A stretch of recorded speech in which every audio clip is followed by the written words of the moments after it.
Hello, my dear students. How are you? I think all of you are well and staying at home. Welcome to my today's class, my dear students of Master's Final Year. And here this is Shongita Sarkar, lecturer, Department of English, Government BM College, Borishal. I think all of you are connected with your study and staying at home. And I hope very soon we will be able to meet again in our classroom. So let's start my today's class. My today's topic is, poems by Dylan Thomas, adding Norton Anthology, excluded Fernhill. And this is my second lecture on these topics. And this is a list. In my previous lecture I have given to you.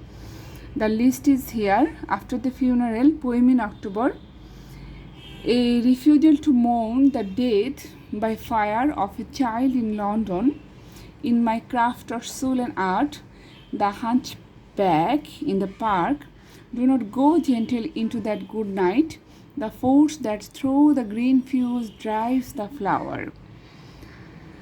And I think in your honors syllabus you have read these poems, that is After the Funeral and Poem in October. So here we should discuss the rest of the poems. And today you have to take preparation on these questions. And today I will discuss the critical appreciation, the last question here, critical appreciation of the poem. You have to know the critical appreciation of all of these poems, and you have read After the Funeral and Poem in October in your honors syllabus. So I should discuss the rest of the poems, and today I will discuss a refusal to mourn the death by fire of a child in London and the hunchback in the park. So my today's topics is these two poems. At first, a refusal to mourn the death by fire of a child in London. If we see on the title, you see that the story is lying, or story is discussed through the headline, a refusal to mourn. So here Dylan Thomas is refusing to mourn on death. Why? That is caused by fire. And to whom? Of a child that is happened in London. So this is the title, and this is the story, that what he is going to tell here. A refusal to mourn the death by fire of a child in London by Dylan Thomas is a 4-stanza poem. It's a 4-stanza poem that is divided into sets of 6 lines or sestets. The stanza follow a specific rhyming pattern. The lines rhyme is here ABC and ABC. A refusal to mourn the death by fire of a child in London by Dylan Thomas tells of a speaker's inability to comprehend the great losses suffered by London during the World War II. The poem begins with the speaker describing the only point at which he will allow himself to mourn the death of a child. This child died in a fire in London, and while it was a sorrowful event, the speaker will not truly feel for her until it is time for him to face his own death. Actually, we all of the people of this world have to face the same things, that is death. He knows that, so we should not mourn on the death. He knows that he will return to the place from which he came, wherever that may be, as those who died during the war and all the time after. This is the real picture of our life. Death is equal across all of time and space. Despite the fact that he lived during the period of modernism, Dylan Thomas is considered a romantic poet. Clearly, Dylan Thomas believes that nature has regenerative powers, and this idea is expressed in this poem. It is because of this belief that in the stanza 1 to 3, the speaker declares that he will not mourn the child's death until the end of the world comes. The still hour is calm of the sea, tumbling in harshness, and he himself dies. Unlike what was done at the girl's funeral. Actually, here we see the death of a girl child. The speaker refuses to eulogize her or speak tragically of innocence and youth. Here, in the second stanza, we see there the poet is saying that he will not really acknowledge the child's death until he too is dead.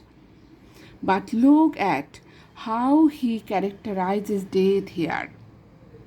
Actually, he is here also thinking about his own death. He says that in death he will enter again the round bed of water and the yard of corn. He is saying that he has come from natural things, water and grain. And through this picturization, we came to know that he is not only a modern poet, he also very romantic. Water and grain, and will be going back there. In other words, death is a return to nature, and he will not presume to mourn the child's death because it is just part of a natural cycle. So we have to come to this world and have to go back to our eternal world. Through the rest of the poem, the poet restates this theme in various ways. In the last stanza, we see Thomas expresses the theme to which the ideas in the previous verses have been leading. So, what we have seen in the first and second stanza, in the last stanza, we see the same thing. As a person's body becomes part of nature, it acquires regenerative power. The young girl lies robed in the long frames, the earth and water. After her first death, Thomas condemns there is no other, because she will become part of the earth and rivers, matter that can never be destroyed. Actually, this poem is about the poet's attitude towards death. So, here he said that I am refusing to mourn on the death, but again he is mourning on the death. He rejects the way that people usually think about death. To him, death is just a natural process, one in which the person goes back and becomes one with nature. So, let's start our second poem, The Hunchback in the Park. The Hunchback in the Park is ostensibly the story of an isolated deformed man who lives in a park. Actually, here we see the personal feelings of Dylan Thomas himself. And here we also see some autobiographical element of his life. It chronicles the cruelty that This man had to endure and makes the reader think about how they treat people and how their actions towards those who are different could make those people feel. Actually, here we see Mr. Hunchback, he is a different man like others. He is not like all of the general people, and he is staying at the park. Thomas does a superb job of creating sympathy for the poem's eponymous hero, and in doing so really makes the reader consider what life is. Dylan Thomas combines themes of childhood, adulthood, humanity, and nature here. His words describe a scenario which causes the reader to ponder why human beings are the way we are, even as young child, even as young children. He points out the tendency of children to make fun of those that are different and the tendency of adults to avoid people with differences. So here we see in the park the attitude of different people towards Hunchback. He also uses the man with a hunchback to reveal how people can transcend societal values to be able to live above them. The man who lives alone is able to enjoy nature, to create a picture of something perfect.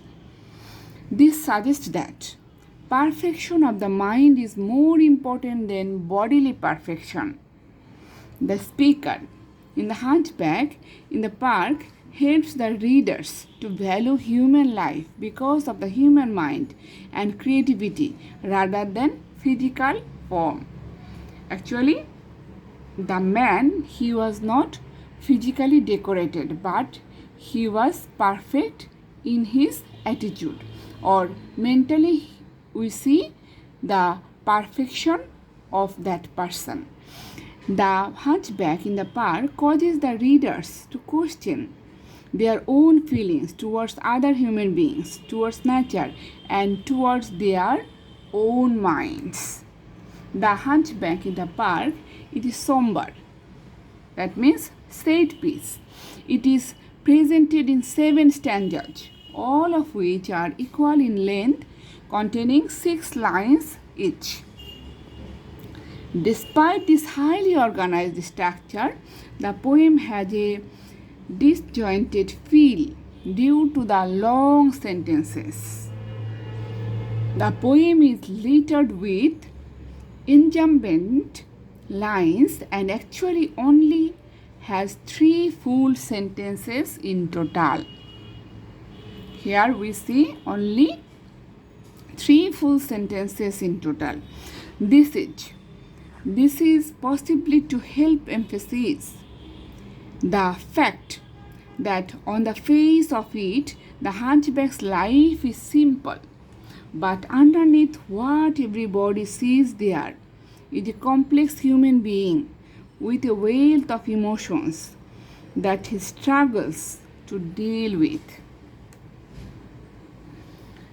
Dylan Thomas regularly visits a park in his childhood. Here we see the autobiographical tone.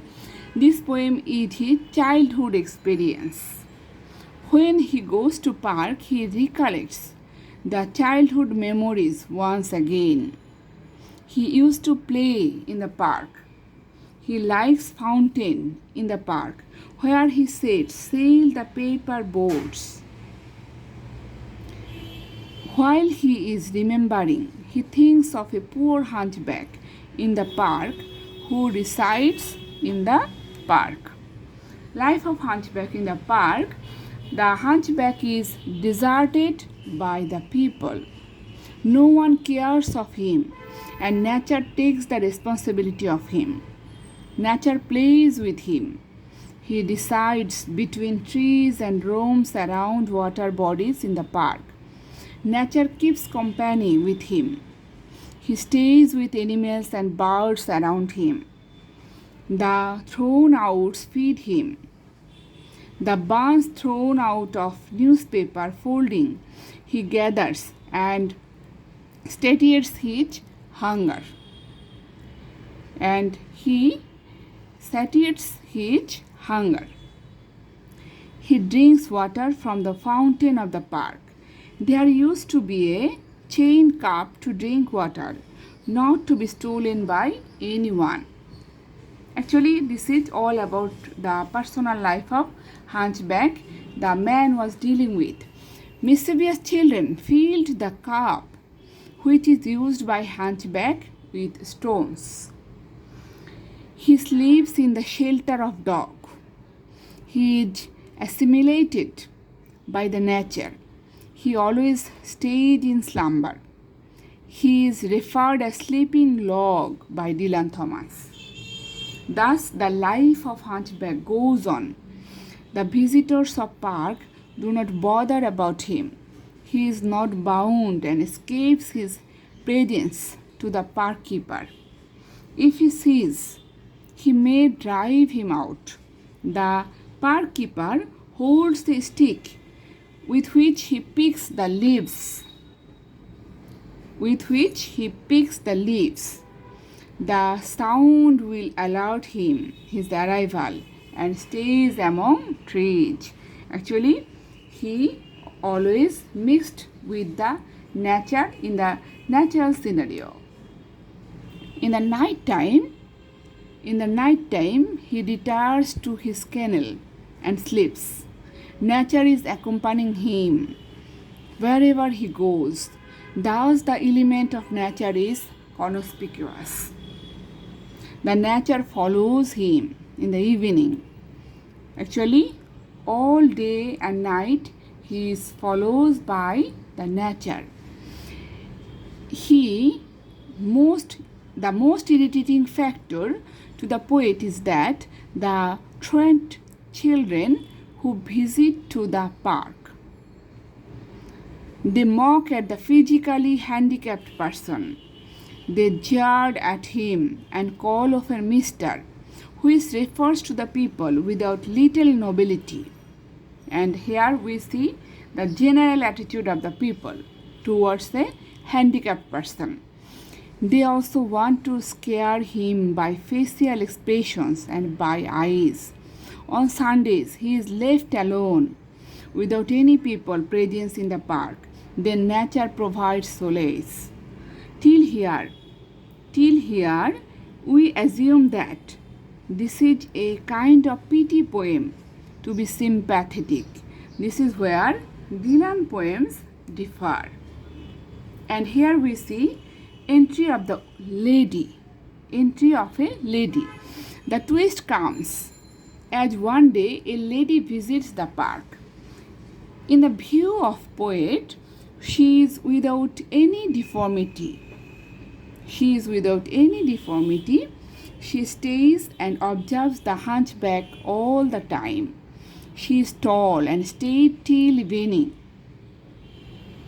The doors of park are locked, but this lady has not left the park. Only 2 people are there in the park. There are questions why lady has been there in nights. This is not answered here. According to few persons, there must have been sexual activity going on after the hours of park. So, that lady was there. Positive opinion about the lady. According to few, Hunchback wants to escape his predicament and solitary life. Thus, he imagines that there is a lady with him in the park. He may have been bent due to lump on his back and crooked ribs, but the woman is even taken out of his crooked ribs. She is referred as straight elm trees in the poem. Eve is taken out of Adam. You know the story of Adam and Eve. Eve is taken out of Adam from ribs of him. Then Adam refers her bones of my bones, flesh of my flesh. Thus here He is assuming that woman is taken out of ribs. He is feeling that he has crooked ribs. So here we see the symbolical presentation of myth. But the crooked ribs have even given perfect woman for him. Like this, he forgets his pain of heart, which is caused by staying lonely. This gives solace to him. So, this is all about the hunchback in the park. So, you should read the poem first and then you should read the critical appreciation of the poem. So, today I have discussed these two poems, that is A Refusal to Mourn the Death by Fire of a Child in London and The Hunchback in the Park. So I think you should read the poem very carefully, and thanks for watching. Stay at home and stay safe. Thank you very much. Thank you all.